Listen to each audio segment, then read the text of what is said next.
दोस्तों जियो financial service की बात करें तो यहाँ पे देवेन चौकसी की तरफ से खरीदारी की सलाह दी जा रही है। अब आप ये देख ही सकते हो कि जियो फाइनेंशियल सर्विस जो आने वाले समय में कई नए कीर्तिमान स्थापित कर सकता है।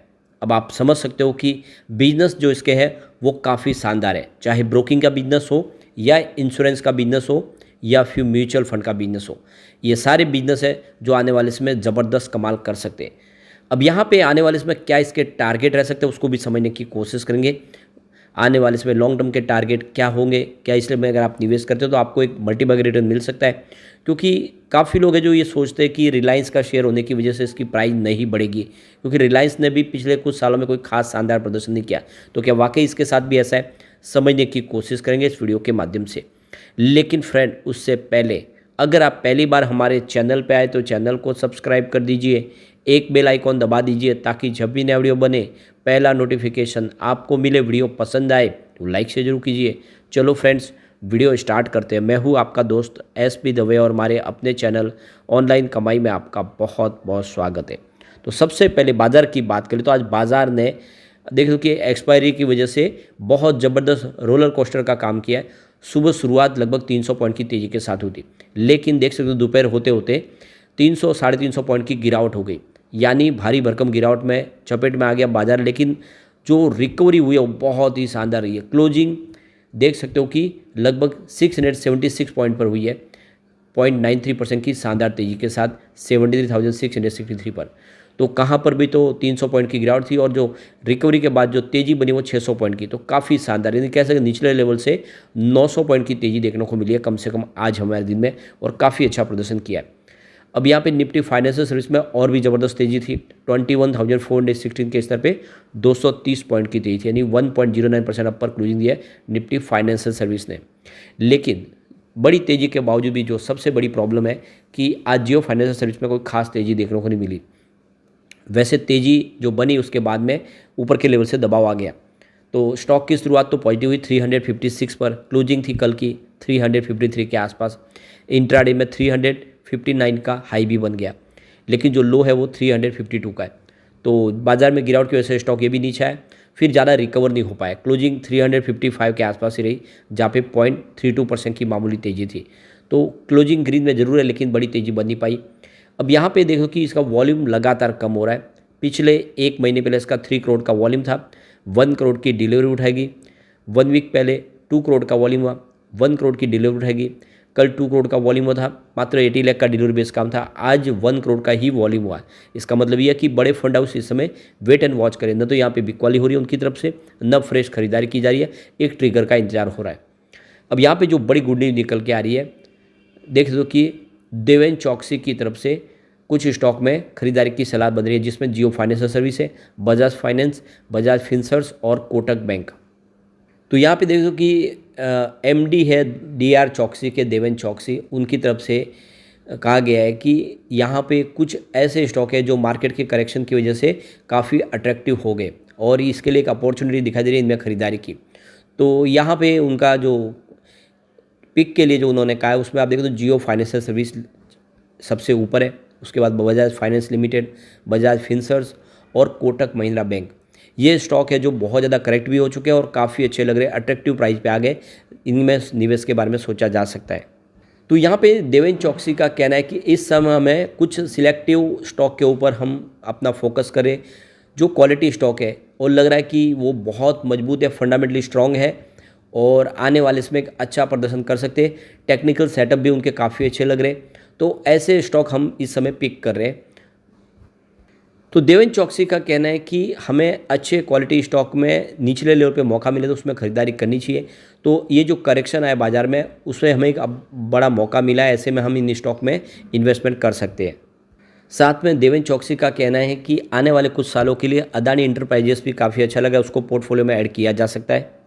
इसके अलावा देवेन चौकसी की तरफ से अब रिसेंटली जो यहाँ पे बाज़ार में लिस्ट हुआ आधार हाउसिंग फाइनेंस, उसको लेकर भी वो बुलिश है और उनको लग रहा है कि उनका जो पोर्टफोलियो काफ़ी ठीक लग रहा है। कंपनी देख दो कि यहाँ पे जो housing, low cost housing segment में काम करे, उससे एक अपॉर्चुनिटी अच्छी दिख रही है, खरीदारी की जा सकती है। तो कुल मिला के देख सकते हो कि देवेन चौकसी ने इससे पहले भी देख लो कि जियो फाइनेंस सर्विस में खरीदारी की सलाह दी थी और इस बार भी उन्होंने फिर से जियो फाइनेंस सर्विस को पिक किया है। इसका मतलब जियो फाइनेंस सर्विस आने वाले समय एक शानदार प्रदर्शन कर सकता है।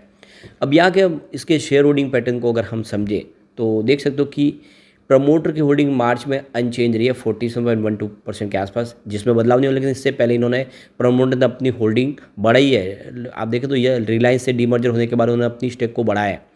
इसके अलावा अगर हम देखें एफआई की होल्डिंग यानी तो फॉरेन पोर्टफोलियो इन्वेस्टर ने अपनी होल्डिंग डिक्रीज की है, तो 19.83% की होल्डिंग थी जो को घटा के 19.45% किया मार्च क्वार्टर में।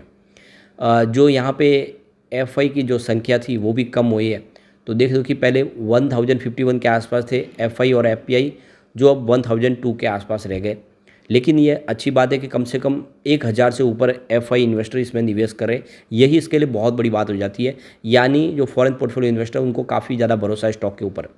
म्यूचुअल फंड की होल्डिंग भी डिक्रीज हुई है, तो 4.91% की होल्डिंग थी जो घट के मार्च में 4.74% हुई है। म्यूचुअल फंड की संख्या भी कम हुई है, 35 म्यूचुअल फंड थे जो घट के अब 30 के आसपास है। तो कुछ म्यूचुअल फंड ने यहाँ पे अपनी स्टेक बेची क्योंकि पिछले दिनों अच्छी तेजी बनी, प्रॉफिट बुकिंग की है।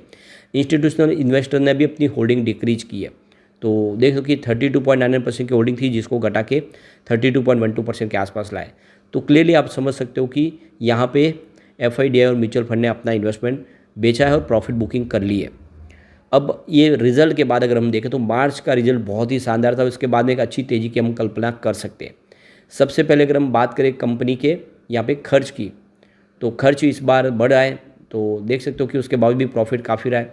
दिसंबर में 98.95 करोड़ के आसपास था इनका टोटल एक्सपेंसेज, जो मार्च में बढ़ के 103.12 करोड़ के आसपास पहुंचा। प्रॉफिट बिफोर टैक्स की बात करें तो 381 करोड़ के आसपास था दिसंबर 2023 में, जो मार्च में बढ़ के 392 करोड़ तक पहुँचा है, तो वृद्धि हुई है। ऑपरेटिंग प्रॉफिट भी बढ़ा है, 293 करोड़ के आसपास था दिसंबर 2023 में, जो मार्च 2024 में देख सकते हो कि यहाँ पे 310 करोड़ तक पहुँच गया है।